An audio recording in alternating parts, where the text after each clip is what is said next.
Long before rubber gloves, tires, surgical equipment, or industrial belts, rubber was simply a tree standing in the rainforests of Brazil. Then, in 1876, something changed. Henry Wickham, frequently labeled a bio-pirate, transferred around 70,000 rubber seeds from Brazil under suspicious circumstances. They were labeled as botanical specimens and arrived at London's Botanical Nerve Centre, the Gardens of Kew. Of those thousands, only a fraction survived, yet it was enough. Enough to alter economies, landscapes, and entire nations. Many of those seedlings traveled east, and eventually they reached Sri Lanka. The first rubber trees planted here arrived in 1876, with nearly 2,000 young seedlings finding a new home at the Henarathgoda Botanical Gardens in Pará. From there, an experiment became an industry. What began with a few crates of seedlings would eventually spread across hillsides, valleys, and wet zone landscapes.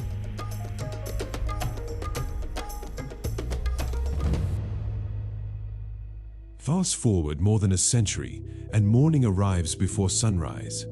Across plantations and small holdings, the work begins while the air is still cool. A tapper approaches a tree that may have waited 6 or 7 years for this moment.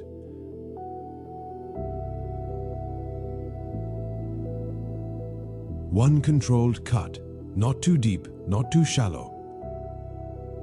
A curved line carved into bark releases something the tree spent months building. White latex begins to flow, slowly, drop after drop. From a single morning's tapping, a mature tree may yield roughly a cup of latex, sometimes less, sometimes more. Thousands of trees, thousands of cuts, millions of drops. This is natural rubber. Today, Sri Lanka has roughly 100,000 hectares under rubber cultivation, with a significant share managed by smallholders rather than giant estates. Annual production fluctuates but typically falls around 70,000 metric tons in recent years. The latex collected in small cups is gathered into buckets, then transported for processing before time changes its chemistry. Fresh latex is unstable. Left alone, it begins transforming almost immediately. At processing facilities, the liquid is filtered.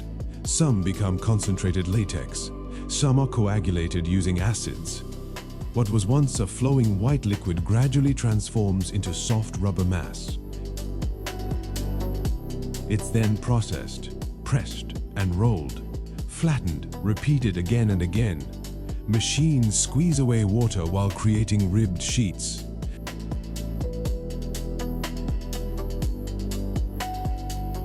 The sheets are then stored in smoke chambers or drying systems where moisture evaporates and something more durable emerges.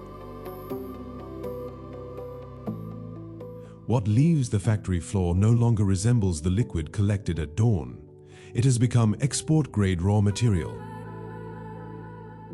Ribbed smoked sheets, crepe rubber, technically specified rubber, industrial ingredients waiting to become something else.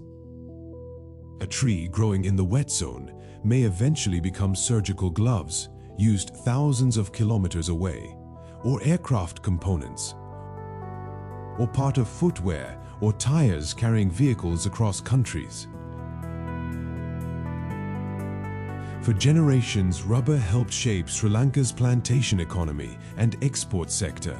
Today, much of the country's rubber production is consumed locally by manufacturing industries, while the remainder enters global supply chains. Sri Lanka's value-added rubber products continue reaching markets worldwide. Perhaps the strangest part of the story is this: the entire industry began with seeds that were never supposed to leave South America.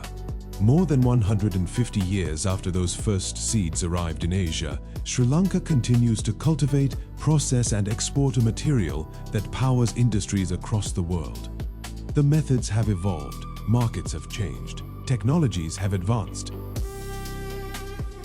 But the foundation remains remarkably simple. Every day, before sunrise, the process begins again. One tree, one cut, one drop at a time.